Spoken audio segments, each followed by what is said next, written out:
আজকে আমরা আছি এলাকার সবাইকে নিয়ে নৌকা ভ্রমণ। আর এই নৌকাতে আছে আমাদের এলাকার বড় থেকে ছোট সবাই, মানে যারা দেশের মধ্যে আছে আর কি। আসসালামু আলাইকুম ইব্রাহিম, কি অবস্থা সকলে? আশা করতেছি ভালোই আছে। আজকে আমাদের এলাকার পোলাপাইন জেনারেশন আমরা যাইতেছি নৌকা ভ্রমণে। আর এই ট্যুরটা হয় আমাদের প্রতি বছর নির্দিষ্ট একটা সময়ে। আর অনেকে আছে আমাদের এলাকা যারা বিদেশের মাটি, তাদেরকে আমি এই সময়টাতে অনেক বেশি মিস, কারণ আস্তে আস্তে আমাদের এলাকার সবাই বিদেশে চলে যেতেছে এবং কি যার যার কর্মজীবনে ব্যস্ত হয়ে যাইতেছে। আর আপাতত আমাদের এলাকার সব কাজের মোটামুটি একটা উদ্যোগ নেয় রাসেল কা এবং কি রাজু ভাই। এরা দুইজন উদ্যোগ নেয় এবং কি আমরা সবাই মতামতের সহমত দিই। আর সেই জন্য আমাদের এলাকার সবকিছু অনেক সুন্দর ভাবে। আর এই মুহূর্তে আমরা নৌকা দিয়ে যাইতেছি ভৈরব। আর নৌকার মধ্যে আছে দুইটা সাউন্ড বক্স, যেগুলা দিয়ে আমাদের এলাকার ছোট পোলাপাইনে এনজয় করবো নৌকা চলাকালীন অবস্থা। আর এই মুহূর্তে নৌকা ছাইরা দিছে এবং কি সবাই সাউন্ড বক্স বাজায় ওরা দূরা নাইস লাগাই দিছে। আর হেরার এই নাচানাচি দেখে আমার একটা কথা মনে পড়ে গেল। হেরার এই সময়টার ভিতরে আমি অনেক এনজয় করতাম। এখন আস্তে আস্তে একটু বড় হয়ে যাওয়ার কারণে অনেক কিছু কমে গেছে। আর এই মুহূর্তে নৌকার মধ্যে যার যার গ্রুপ অনুযায়ী সবাই গুল হয়ে আড্ডা দিতেছে এবং কি এই ট্যুরে সৌন্দর্য অনেক ভালোভাবে উপভোগ করতেছে। আর আমরা মূলত একদিনের ট্যুর দিতেছি আজকে। আর আগের ভিডিওতে অনেকে দেখছে এই ট্যুরের খাবার রান্না করে বাড়ি থেকে আনা, আর ওই খাবার দেওয়া হইব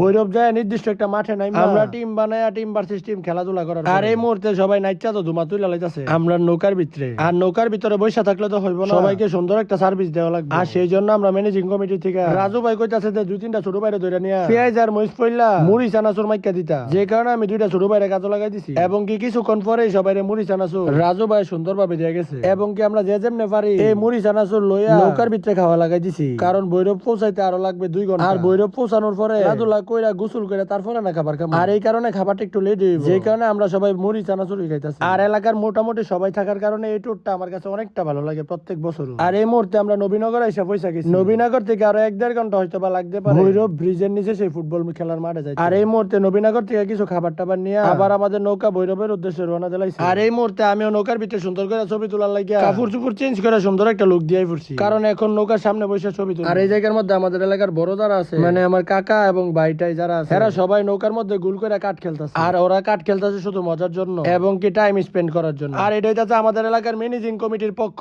কারণ হেরার বড় সাথে আমাদের এলাকার সকল কার্যক্রম চলে। আর হেরা ওই বেশি বেশি টাকা দিয়ে সব অনুষ্ঠান একটু সুন্দর ভাবে করে। আর এই সাইড হইতাছে আমাদের এলাকার সব ছোট ভাই যারা আছে হেরা মূলত সাউন্ড বক্স বাজায় নাইচা নুচা ফাড়াই ফুড়াইলে। আর এনে হইতাছে সাউন্ড বক্স বাজাইনার টিমের ভিতরে আমার বন্ধু বান্ধব। আর এই মুহূর্তে নৌকার নিচে আমি একটা জিনিস খেয়াল করলাম, নিরালে রাজু ভাই হালকা করে ডেকেতে জুলালু লইয়া সুন্দর করে পেটের পূজা করতেছে জানালার পাশে বইয়া। আর এদিক দিয়ে রাসেল কাকা তারা আলু চুলায় সুন্দর করে আলুর ভর্তা বানাইতেছে, কারণ আমাদের আজকের রেসিপি হইতাছে আলুর ভর্তা, ডাল, মুরগির মাংস। আর অবশেষে এই মুহূর্তে আমরা ভৈরব ব্রিজের কাছাকাছি চলে আসি। আর সেই জন্য আমি নৌকার নিচে থেকে আইসা এই সাগরের ঢেউয়ের সৌন্দর্য উপভোগ করতেছি। আর অবশেষে আমরা ভৈরব ব্রিজের কাছাকাছি চলে আসি। আর এটা হইতাছে ভৈরব ব্রিজ। আর এই ব্রিজ দেখে আমাদের এলাকার সবাই রিস্টার্ট দিয়া বইছে, কারণ একটু পরে নাইমা নৌকা থেকে আমরা ফুটবল খেলার মাঠে চলে যাবো। আর অবশেষে আমরা নৌকা থেকে নামা যাইতেছি এই মুহূর্তে। এই হইতাছে আমাদের উজ্জ্বল ভাই, কি না এই মুহূর্তে চিন্তা করতেছে নৌকার থেকে কি ফাল দিয়া নামাটা ঠিক হইব? নিচে তো বহুত পাত্র, যদি পা হুইয়া টুয়া যায় এই চিন্তা করে উজ্জ্বল ভাই ধ্যানের ভিতরে আছে। আর লগে আছে বন্ধু রিফা। আমরা সবাই এই মুহূর্তে নামার জন্য প্রস্তুত এবং কি পাথরের উপরে নাইমাও গেছি গা। বাইরে বাইরে ওইদের চুটে আসলে পাথরটি অনেকটা গরম হয়ে রয়েছে। কি করাম, কিছু করার নাই, খালি ভাবে মাঠে যাইতে হইব, কারণ আমার জুতোই তাতে স্টেপ সেকেন্ড মার্কেট স্টেপের দাম। আর অক্ষণ আমরা জুতা মুতা সাইডে রাখি ফুটবল খেলাম, এই জন্য নৌকার ভিতরে জুতা রাখি। আর এই মুহূর্তে সব বড় ভাইরা নির্দেশনা দিতেছে আমরা সবাই এই মুহূর্তে কি কি করতে পারবো, কারণ এই মুহূর্তে 1-2 জনের কথা আমরা সবাই শোনা লাগবে, না হইলে 70 জনের কন্ট্রোল করা একবারে ইম্পসিবল। আর অবশেষে সবাই অনেক ডিসিশন লইছে মাঠে যায় আমরা টিম বানায় ফুটবল খেলব। আর এই মুহূর্তে যার যার টিম যাতে রেডি করতেছে, আর আমাদের টিমও আমরা রেডি করে ফেলছি। আর আজকে আমি হইতাছি স্পেনের জার্সি পরে রাখছি, কারণ এই স্পেন হইতাছে আমার অনেক পছন্দের টিম। আর আজকে সেই টিমের ফাইনাল খেলা। আর অবশেষে আমাদের টিম সাজানো কমপ্লিট। আর অবশেষে অনেকক্ষণ খেলাধুলা করার পরে 2টা ম্যাচ হইছে, 2টা ম্যাচের থেকে 2টা ম্যাচে আমরা জিতছি। এবং এই মুহূর্তে আমরা নদীর পানিতে গোসল করতেছি, কারণ ফুটবল খেলা শৈল অনেক হিট হয়ে রয়েছে। সেই জন্য আমরা যারা ফুটবল খেলছি তারা সবাই গোসল করতেছি নিচে। আর এই মুহূর্তে গোসল শেষ করে আমরা সবাই খাবার খাওয়া লাগাই দিছি। এবং এই মুহূর্তে আমি আমার মন থেকে একটা কথা বলি, আজকের খাবারের রেসিপিটা আসলে অনেকটা ভালো হয়েছে, যে কারণে আমিও আমার মন মতো করে পেট ভরে সবাই খাবার খাইতেছি। আবার ফুটবল খেললেই খিদা তো লাগবে। আর এদিক দিয়ে রাসেল কা সবাই হাতে হাতে প্লেট দিয়ে দিতেছে। আসলে ভাই পরিচালনা করা অনেক কঠিন, কারণ এখন এই ফুটবল খেলা খেললাই আমরা সবাই খাইতেছি। আর রাসেল কা অহনো সবাই খাবার হই দিতেছে। শর্ট ফলে জোর দৌড়া আছে দৌড়ে যে খাইলে তুই বলে ভাই বুঝেন ম্যানেজিং কমিটির কি অবস্থা। ম্যানেজিং কমিটিতে থাকলে অনেক কিছুই ত্যাগ দেওয়া লাগে, এই বিষয়টা আমি সবসময় ফিল করি। আর অবশেষে আমরা সুন্দরভাবে খাবার খাই নৌকা ঘুরায় বাড়ির উদ্দেশ্যে রওনা দিলাইতেছি। আর বাড়ি যেতে সর্বোচ্চ সময় লাগে 4 থেকে 5 ঘন্টা। আর আমিও গড়ির কাটা ধরে রাখছি রাত 9টা বাজবে বাড়ি যেতে। আর এই হইলো আমাদের 2026 সালের নৌকা আমার এলাকাতে দেশের মধ্যে যারা আছে তাদেরকে নিয়ে। আর আজকের ভিডিও এতটুকু, দেখা হইতাছে পরের কোনো ব্লগে। আল্লাহ হাফেজ।